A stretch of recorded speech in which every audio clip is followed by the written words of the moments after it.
Released 30 years ago, Tim Burton's Batman would go on to become a box office juggernaut, no less due to its successful marketing and gothic tone, which saw the live-action feature of Batman make a return to its darker comic book roots that had been ignored years past due to the campy portrayal of the character in the 1960s Adam West TV show. Part of this tone was also present in the design of one of the most iconic versions of the Batmobile to ever exist in the Batman universe, which has since become a fan and pop cultural favourite among the collectors and car enthusiasts alike.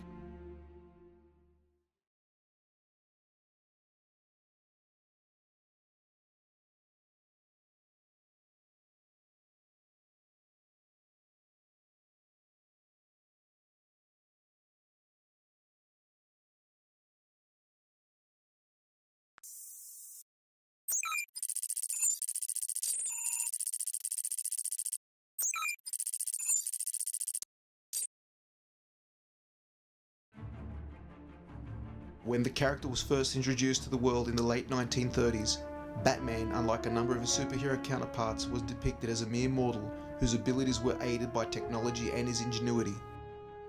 It was not long after that the character would adopt a means of transportation that would allow him to meet crime head-on in the form of the now iconic Batmobile. Though lacking some of the gadgets and cosmetic appearance the vehicle would later be affiliated with in its early portrayal, the Batmobile was used simply as a means to travel from point A to point B. It was in the 1960s live-action TV show where the car had become more of a known character in its own right to the wider audience and would allow future artists to express themselves by including all sorts of gadgets and adopt a more stylized appearance. Fast forward to the late 1980s, and the announcement was given of a new live-action film to be produced that was to take a more serious approach to the character and his world that would steer away from the campy style that had come before that the character had become more affiliated with. It would be director Tim Burton and production designer Anton Furst that would bring a more unique Art Deco style into the film's overall look and that of the Batmobile into the lore that still influences comic books and films 30 years after its initial release to the cinema audience.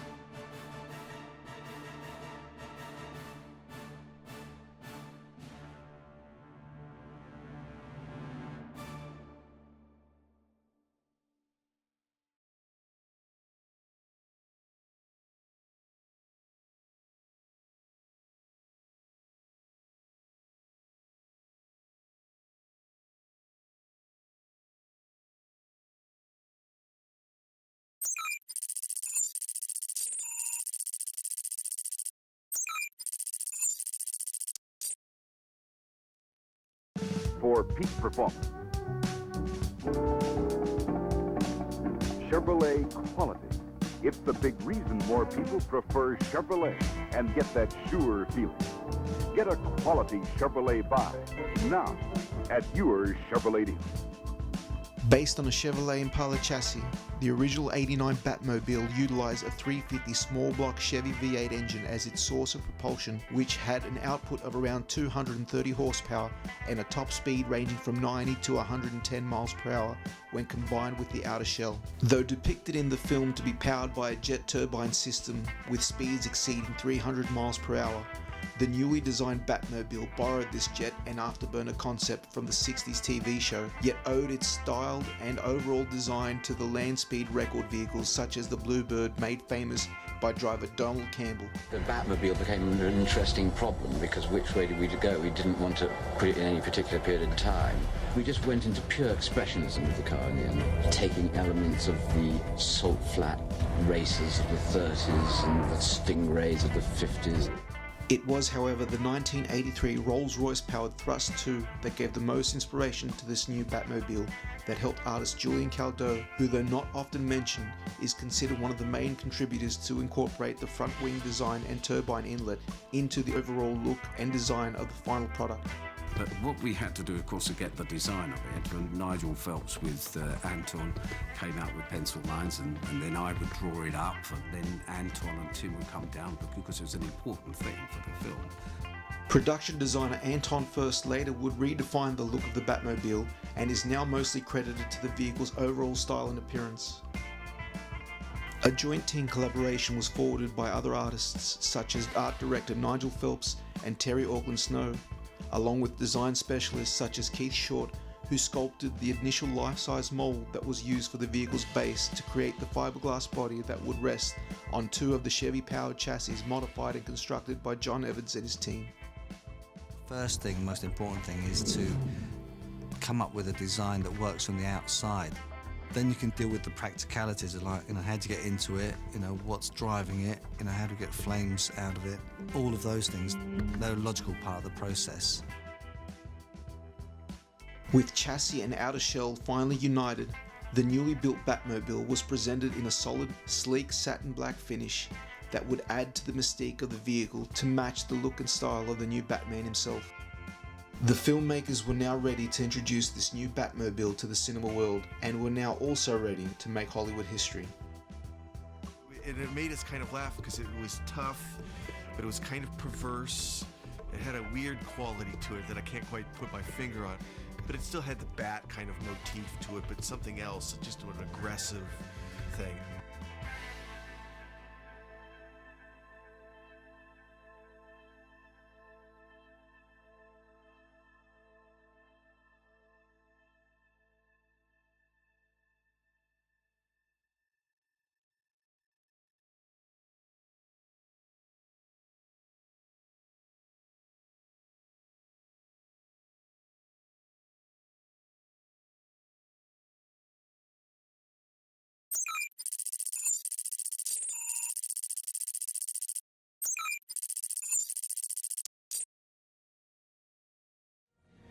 Wait till they get a load of me.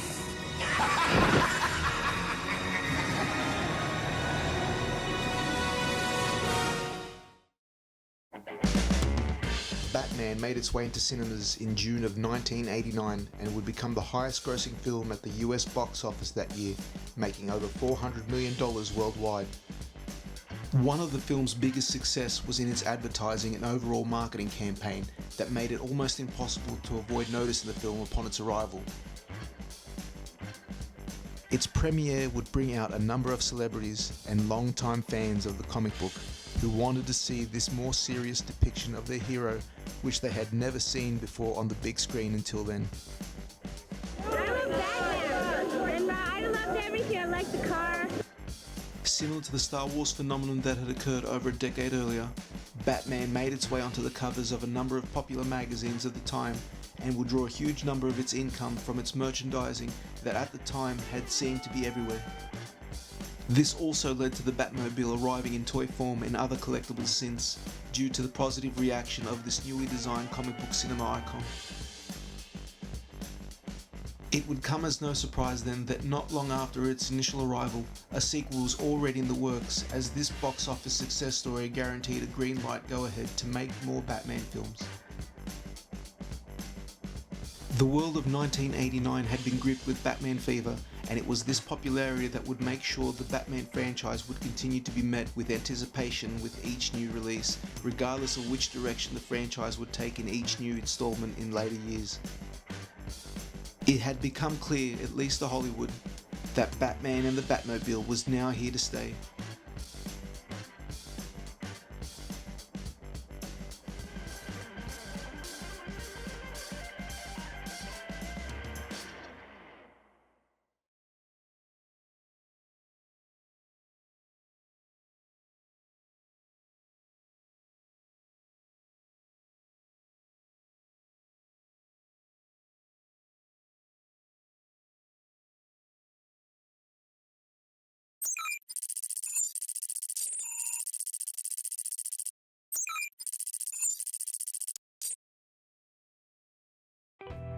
"1992 would see the return of director Tim Burton and star Michael Keaton in the follow-up film to the 1989 record breaker in the much darker sequel Batman Returns. This also led to the return of the Batmobile, which was mostly left untouched in its overall design and appearance, though having a slight glossier paint scheme. One major difference this time around, however, was the inclusion of a new gadget which allowed the Batmobile to be transformed into a missile-type design in order to help Batman escape a narrow passage after he is chased down an alleyway in Gotham.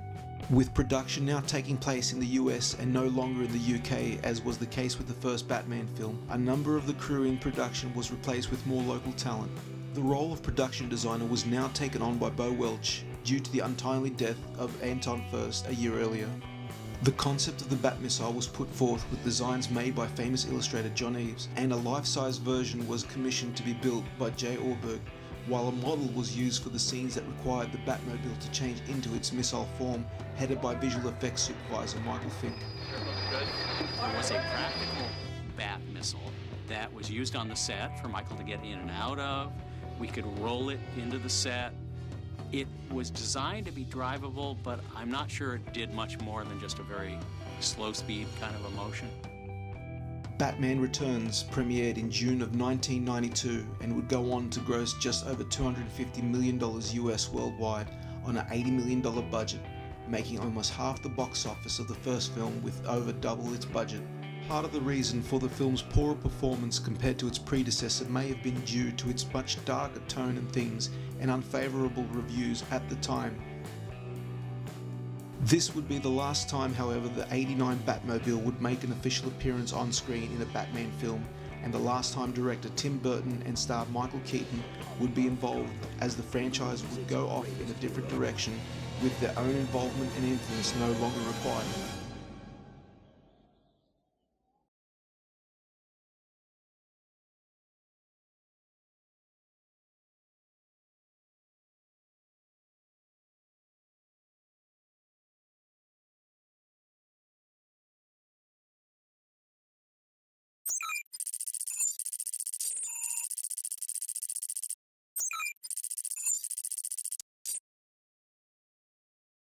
It has now been 30 years since the '89 Batmobile first graced our screens, and its presence and reference is still felt to this day, along with its influence in pop culture and comic book art. The Batmobile has become a sought-after piece for toy collectors, fetching a high price due to its popularity and childhood nostalgia, though it is the Batman Returns Bat-missile conversion toy which fetches the highest price for collectors. The 1989 Batmobile is also a fan favourite amongst gamers, as it is often included as a drivable option in most adaptations of the first two films across all major platforms when released for purchase or in arcade form. It is also a demanded by fans add-on to any modern game which has an inclusion of the comic book hero and his #1 mode of transportation. Highly priced and detailed models of the vehicle are still a draw amongst collectors, who will often seek out any new inclusion of the '89 Batmobile to add to their collection, which becomes a major display piece among their Batman memorabilia. A number of car enthusiasts have also replicated life-size, fully operational and street-legal versions of the Batmobile, some of which are toured to car shows and even children's hospitals, where no matter the modern incarnation of the character and his car, still remains the most recognizable among fans of the comic book hero. Though a small number of production-built versions of the car exist to this day, they are sought after by collectors and fetch a high price at auctions, with their value not looking to decrease anytime soon in the near future. One such car is stored and available to be seen by the public at the Peterson Automotive Museum in Los Angeles, California, where it resides to this day. 30 years since it was first designed and built, the Tim Burton '89 Batmobile has earned its place in car and movie history and is remembered fondly by many as their introduction to perhaps the most iconic vehicle of any comic book or superhero character that ever existed, and as such, its popularity looks to remain for many years to come, and it is a testament to the designers and artists who brought it to life and onto our screens.